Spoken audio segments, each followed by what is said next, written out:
हिजोको दिनमा हर्क साम्पाङले सुदान किराँतीलाई चन्दन तस्कर भन्दै थिए भनेपछि आज आएर चाहिँ हर्क साम्पाङले चाहिँ सुदान किराँतीलाई चाहिँ शरमदाता भन्दैछन्। यो किन त भनेपछि आफूसँग हुँदाखेरि सबै कुरा बिर्सिने र आफूसँग नहुँदाखेरि चाहिँ सबै कुरा चाहिँ आक्षेप लगाउने हर्क साम्पाङको यो बानी। भने हिजो हर्क साम्पाङले भनेको होइन, सुदान किराँती भनेको चाहिँ दिनभरि चाहिँ राम्रो काम गर्ने, माओवादीको भाषण गर्ने, रात परिसकेपछि चन्दनको तस्कर गर्ने तस्करी हो भनेर भनेको हो कि हो नि होइन। तर आज हर्क साम्पाङ भन्दैछन् हिजो चाहिँ सुदन किराँती चाहिँ माओवादी थिए, आज चाहिँ सुदन किराँती चाहिँ श्रमदाता छन् भनेर भन्दैछन्। भने श्रमदाता श्रम सांस्कृतिक पार्टीमा आउँदा बित्तिकै विभिन्न किसिमका लागेका लालछनाहरू, विभिन्न किसिमका लागेका आक्षेपहरू चाहिँ सबै नै सकिजाने हो त, सबै नै मेटिने हो त, कुनै न्यायालय जान नपर्ने हो त, न्यायालय धाउनु नपर्ने हो त भनेपछि सबै कुरा भनेको हर्क साम्पाङले नै मेटाउँदा फेरि मेटिन्छ भनेपछि होइन, अरूलाई भन्नु के छ त, केही छ त। हिजोको दिनमा हर्क साम्पाङले भनेको कुराहरू र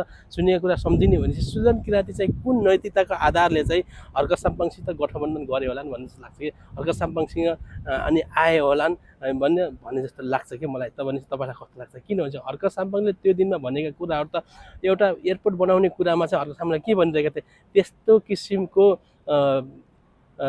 मन्त्री भएर होइन, त्यस्तो किसिमको मन्त्री भएर नालायक मन्त्री, त्यस्तो किसिमको नालायक मन्त्री बनेर चाहिँ हुन्छ त भनेर भन्दैछ।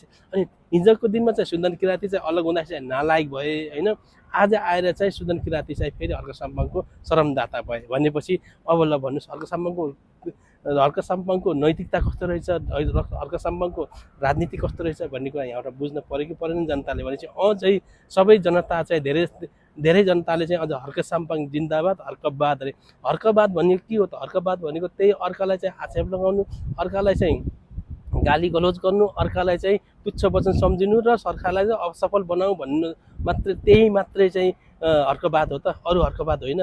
हर्क साम्पाङले गरेका धेरै कामहरू राम्रा छन्, उदाहरणीय छन् भनेर जनताले भन्दै गर्दाखेरि हर्क साम्पाङ चाहिँ अहिले चाहिँ मात्तिएर उल्छिएर जनताको टाउकोमाथि टेक्दैछन् के भनेपछि भोलिको दिनमा यदि हर्क साम्पाङलाई त कुनै किसिमको निर्णय गर्नको लागि न पार्टीबाट भित्रबाट चाहिँ निर्णय आउनुपर्ने, न केही गर्नुपर्ने, आफ्नै मनमानी गरेर पार्टी चलाइछन् भन्ने कुरा पनि आइरहेको छ। भनेपछि अब सुदन किराँती आइरहेका छन् फेरि अब हिजोको दिनमा एमसिसीको तिहार भनिने फेरि कुलमान घिसिङ आउँदैछन् भनेपछि अनि यिनको पार्टीको हालत के होला त, कस्तो होला त यिनको पार्टीको हालत भन्ने कुरा चाहिँ तपाईँहरू हामीले राम्रोसँग बुझ्न सक्छौँ। तर मलाई के लाग्छ भने अझै पनि हर्क साम्पाङले गरेका प्रत्येक कुरामा चाहिँ कुनै पनि सत्यता छैन। यिनी चाहिँ कुन बेला के बोल्छन्, कस्तो बोल्छन् भन्ने कुरा चाहिँ अहिलेसम्म पनि कसैले चाहिँ थमाउन सकेको छैन र कसैले थमाउन सक्दैन।